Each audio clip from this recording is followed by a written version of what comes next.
আমার লাইফের first time আমি উট দেখতে যাব, কখনো লাইফে দেখি নাই, এই ফার্স্ট টাইমে। হ্যালো ব্রিয়ান, আসসালামু আলাইকুম। ডিসিজে ভাই, DCJ welcome back to my another video. আপনারা সবাই কেমন আছেন? আশা করি সবাই ভালো আছেন। আমাদের চট্টগ্রামের একটা নাম করা জায়গার নাম হচ্ছে নতুন ব্রিজ, কর্ণফুলী নতুন ব্রিজ। অনেকে চিনেন হয়তো বা অনেকে চিনেন না। বাংলাদেশের মধ্যে এমন একটি জেলা আছে, সেটা হচ্ছে চট্টগ্রাম।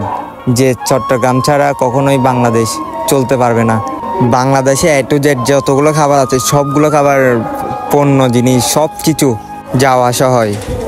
মূল কথা হচ্ছে আমরা মূলত আসছি মজ্জারটেক গরুর হাটে ওই উট দেখার জন্য। বাট আমাদের ব্যাড লাক, জানতাম না যে উট নাই, তাও যাওয়া আর কি আর বলা। মানুষ অনেকে বলেছে যে উট চলে গেছে ঢাকাতে, বাট তাও আমরা কারো কথা না শুনে উট দেখতে চলে আসলাম। বাট কি বলবো, এখানে অবস্থা খারাপ, মানুষ প্রচুর মানুষ, এত ভিড়। আর মেয়েদের একটা জিনিস পেয়ে গেলাম, সেটা হচ্ছে পিঙ্ক কালার মহিষ। পিঙ্ক কালার লাগবে, যার যার পিঙ্ক কালার লাগবে বলিয়েন, মজ্জারটেকে আছে। এখানে অনেক রকমের গরু উঠছে, মহিষ উঠছে। মহিষটা অনেক সুন্দর, ব্ল্যাক কালার। গরু মহিষ সব কিছুর দাম প্রচুর এখানে, এত প্রাইস মানে কি আর বলবো, বলার বাইরে। প্রচুর দাম, এত দাম হলে মানুষ কিভাবে কিনবে, কিভাবে কোরবান করবে, আল্লাহ ভালো জানে। এখানে অনেক গরু বিক্রি হয়ে গেছে, বাট কিন্তু গরুর দাম চাচ্ছে না, কি আর করার। যাদের ইচ্ছা কিনতেছে, যাদের ইচ্ছা কিনতেছে না, হাসি ঘুরে চলে যাচ্ছে, এটাই আর কি। আরেক আঙ্কেল দেখতেছি এখানে ঘুমাচ্ছে, বেচারা সারা রাত জাগন ছিল মনে হয়।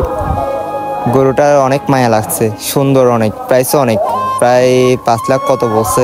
এমনিতে শান্তশিষ্ট আছে গরুটা।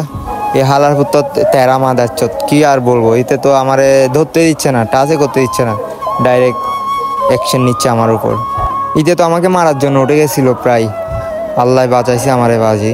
ফার্স্টে মনে করছিলাম ও হয়তো বা শান্তশিষ্ট, কিন্তু পরে যখন ওর সামনে গেছিলাম পুরাই আমি অবাক হয়ে গেলাম, থাম করে আমাকে মারা দিল।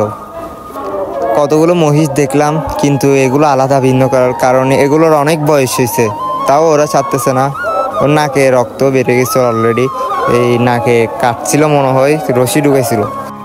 মাশাল্লাহ দেখতেছি অনেক গরু বিক্রি হয়েছে, কিন্তু অনেক গরু বড় বড় গরু থেকে গেছে, কারণ ওরা প্রাইস ধরে রাখছে। মানুষ তো গরু কিনতেই আসছে, না কেনার জন্য তো আর আসে নেই, তাই না? তাহলে গরুগুলো একটু এদিক সেদিক করে ছেড়ে দিলে ভালো না? কারণ ওরা তো কুরবান করে আল্লাহর হস্তে দিবে। ওকে এভরিওয়ান, আমি অনেক বড় ব্লগ করে ফেলছি। সবাই ভালো থাকবেন, সুস্থ থাকবেন, আল্লাহ হাফেজ।